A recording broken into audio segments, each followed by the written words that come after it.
Dreams have always been an interesting part of the human experience that gets even more interesting when it collides with the field of film.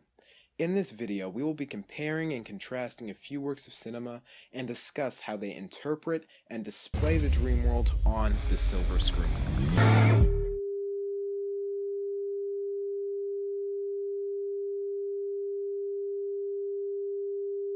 Why, you're a cat.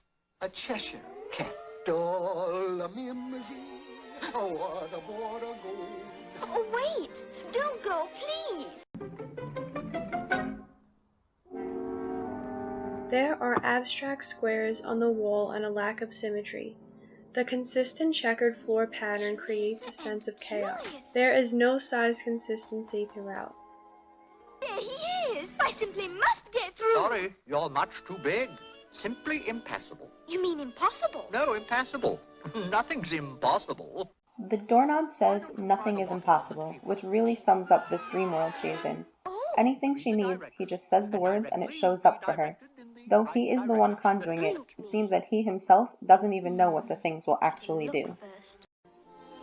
Now let's see. Where was I? I wonder which way. The confusing signs and colorful flashing lights contribute to Alice's confusion of where she is.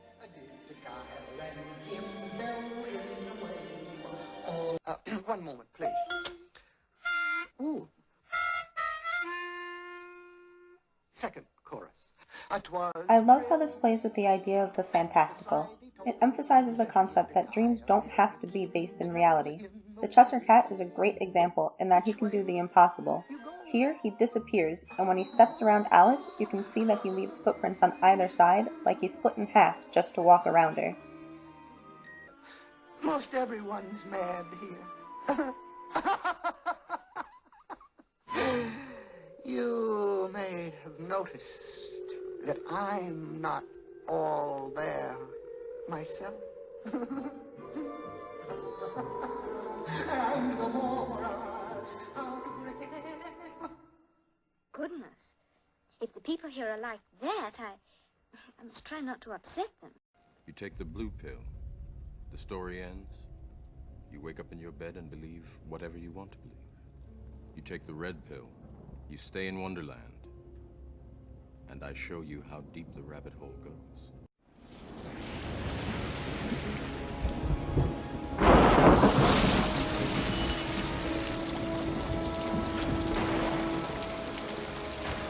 There is a checkering pattern on the floor just like in Alice in Wonderland.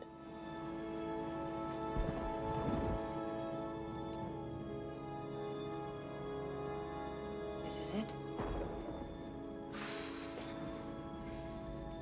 I think what they do with Morpheus's glasses is really cool. When it comes to choosing between the two pills, you can see Neo in both lenses, but only one of the two pills can be seen in each. It emphasizes that he can only choose one.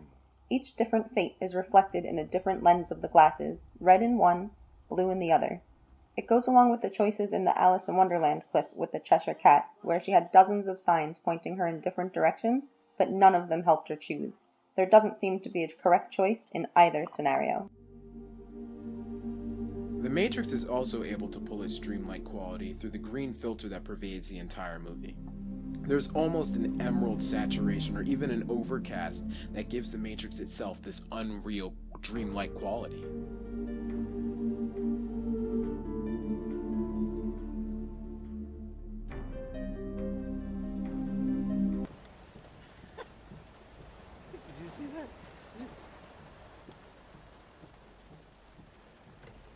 This scene takes place in a city where there are many geometric shapes and patterns. Shapes are not exact and may be very abstract. In this scene, there is an illusion that the city is caving in on them. They are able to walk sideways on buildings and on stairways that magically appear.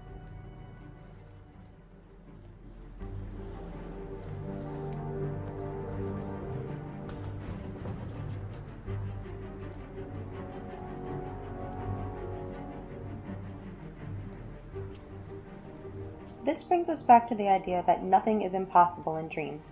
She's able to completely change her surroundings on a whim. Anything she wants can happen. However, in this scenario, it can have serious consequences. Back up! Mom! Get off! Mom! Let me go! Mom! Let me go! Mom! Wake me up! Wake me up! Wake me up! Wake me up! This comes back to the idea of the fantastic in a really interesting way. We can see that the car that their actual selves are in is flipping out of control.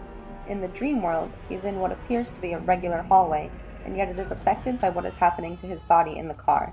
As the car turns, so does the hallway, and he needs to adjust for this while fighting. This is definitely one of my favorite scenes in any movie.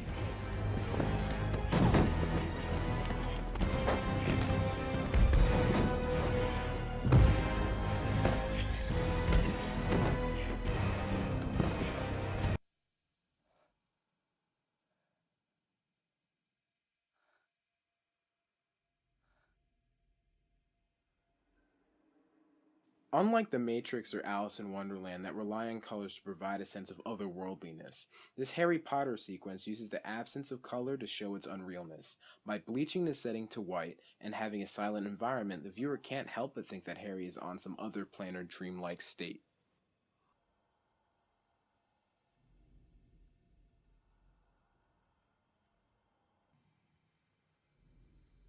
This dream seems to take place in a sort of other location.